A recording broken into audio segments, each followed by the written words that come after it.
Living with mental illness is something no one should need to experience. In Australia, the disparity between male and female suicides is alarmingly high at a rate of 75 to 25%.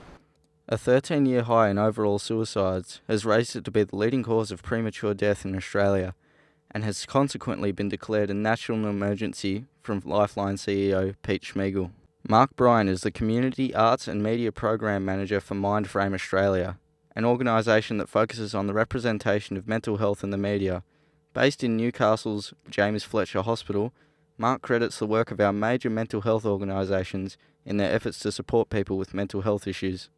So some of the work that Beyond Blue, Black Dog, Sane Australia, Headspace, ReachOut.com, we've got a lot of organisations in Australia that are working nationally to try and reduce stigma around mental health, show and encourage people how to access services, and also to look after yourself, because a lot of the work needs to come within family groups, friendships, even having a job, having a meaningful job, suicide prevention, eating healthy mind and spirit. Mark identifies the problem to be less of males as a whole, but more specifically ones in certain groups, such as men working in significantly stressful or predominantly masculine professions.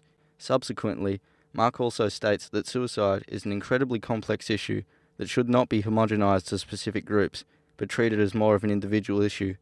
And if you look at some of the cohorts of males that are at risk, if you're looking at that more male, masculine-dominated workforce, you've got people that were earning lots of money from mining industry. They may have lost their job, may have had a lot of financial strains on high mortgages. They've lived interstate, they're coming back after losing their job, and these are manly, masculine males. How are we ensuring that they feel supported before they develop something that, like depression? Psychiatrist Sylvia Neal agrees and says the social stigma around men's health is what affects their ability to open up about their illness. I did some studies in relation to sociology and the way as a society we construct gender, I think could have an impact on that. Because, part of being a guy is to not necessarily communicate if we have problems, or to joke about it or downplay it. And I think that's part of the issue, and especially if there's something serious, they'll tend to withdraw and shut down.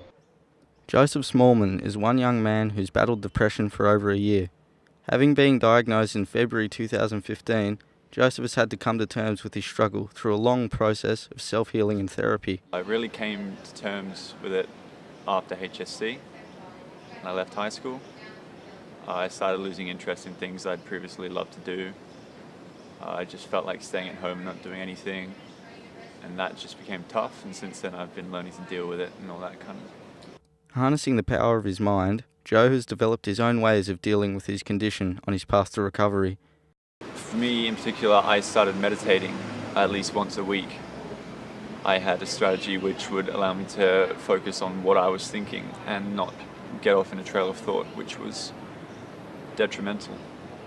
Studying at UTS, Joseph is just like anyone else, and it would be impossible to know his condition otherwise. Figuring out his own path through a life of mental illness, Joseph is one of the few who are opening up to discuss their condition publicly, something he credits to his meditation and ability to come to terms with issues that directly affect his well-being. If you think you are suffering from mental illness, call the Lifeline hotline on 131114. I'm Alex Blair, reporting for Tightrope.